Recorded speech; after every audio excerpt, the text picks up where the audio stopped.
اللہ الرحمن الرحیم السلام علیکم کی ایک نئی ویڈیو کے ساتھ آپ کی خدمت میں حاضر ہیں. امید کرتے ہیں آپ خیریت سے ہوں گے. آج کی جو ہماری ویڈیو ہے یہ سیکنڈ پارٹ ہے. اس سے پہلے جو اس کا فرسٹ پارٹ تھا وہ ہم نے ویڈیو لگا دی ہے, آپ دیکھ سکتے ہیں, جس کا لنک میں ڈسکرپشن میں دے دوں گا.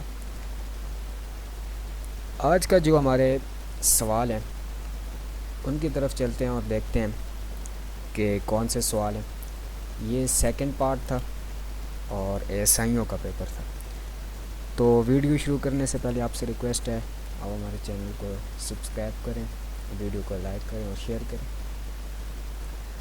تو دیکھتے ہیں پہلا سوال کون سا ہے جی. What is O I C and do you think it's performed well. کہ او آئی سی کیا ہے اور آپ کیا سمجھتے ہیں کہ یہ ٹھیک کام کر رہا ہے. تو یہ دیکھیں ہم نے یہ سارے سوال اس کے حل کر کے ادھر رکھ لیے ہیں. اب ان کو دیکھتے ہیں.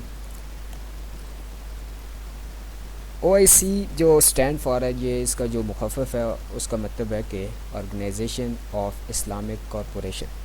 یہ دیکھیں O I C is the second largest intergovernmental organization after the united nation with the membership of 57 state covering 4 continents. The OIC is the collective voice of Muslim world to ensure and safeguard their interest on economic, social and political areas. The OIC has institute which implements its programmer. Its headquarter is in Jeddah, Kingdom of Saudi Arabia. یہ ایک انتہائی important چیز ہے کہ O I سی کا head quarter کدھر ہے. یہ جدہ میں ہے, سعودی عرب میں. پرفارمنس آف او آئی سی, اسے دیکھتے ہیں. This is study of evaluate the technology development capacity of 21 organization of Islamic corporation O I C countries based on technologies achievement index. The state of 4 fundamental contributor of technology development capacity: technology creation, diffusion and all technology diffusion study of recent technology and development of human skills, essential for India's technology development and technology transfer and adaptation is study for each of the 21 OIC's country. Each fundamental factor is represented by 2 indicators. Achievement gap, comparing with the highest achiever, has been calculated for all the countries based on achievement gap analysis progress of each country during the 5-year period 219 to 214.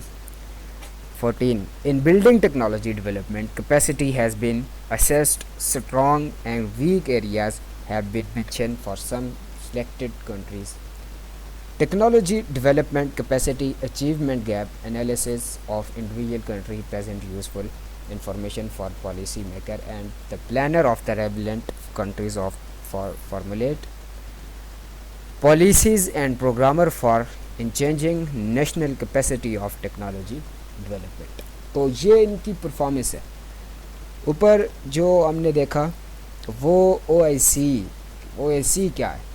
یہ مسلمانوں کی ایک مسلمان جو ممالک ہیں ان کی ایک آرگنائزیشن ہے. یہ اپنے مسئلے آپس میں حل کر لیتے ہیں, یہ جو بھی ہو. اس کے بعد وہ پوچھ رہا ہے کہ پرفارمنس, اور یہ پرفارمنس پر اتنا بڑا ہم نے دیا, یہ آپ دیکھ سکتے ہیں, اس کو آپ پڑھ سکتے ہیں. تو اس کے بعد 2 سوال حل کرنے تھے. ہم نے دیکھا کہ کون سا امپورٹنٹ ہے, اس کو ہم نے کیا. تو چوتھا ہمیں امپورٹنٹ لگا, what do you know about Iran Pakistan relation. تو پاکستان اور ایران کے ریلیشنز کے بارے میں یہ پوچھ رہا ہے کہ پاکستان اور ایران کے ریلیشن کیسے, آپ کیا جانتے ہیں اس بارے میں. تو یہ آپ اردو میں اس میں لکھیں تو اس پہ بہت بڑا ٹاپک آ سکتے ہیں. لیکن ہم ابھی فی الحال انگلش میں ہیں تو انگلش میں دیکھتے ہیں جی. Relation between Pakistan and Iran have by a large remained positive after the 79 Islamic revolution of Iran. Pakistan was one of the first country to recognize that is new dispensation. مطلب کہ پاکستان اسے ون ان کنٹریوں میں سے تھا، ان کنٹریوں میں سے ایک تھا جو ایران کو تسلیم کرتا. The two countries have support each other at critical juncture and justice. مطلب کہ یہ سپورٹ کرتے ہیں ایک دوسرے کو. خیر اب بھی پاکستان اور ایران کے تعلقات استوار پر آ چکے ہیں. تو یہ سوال مطلب کہ یہ پوچھ رہے ہیں کہ اس وقت کیسا. تو اس وقت پاکستان اور ایران کے تعلق ٹھیک ہیں. تو یہ تھی آج کی ہماری ویڈیو. تو اس کی جو پہلا پارٹ ہے اس کا لنک بھی آپ کو ڈسکرپشن میں دے دوں گا. تو ویڈیو کو لائک کریں، شیئر کریں اور چینل کو سبسکرائب کرنا نہ بھولیے. بہت شکریہ. Thank you.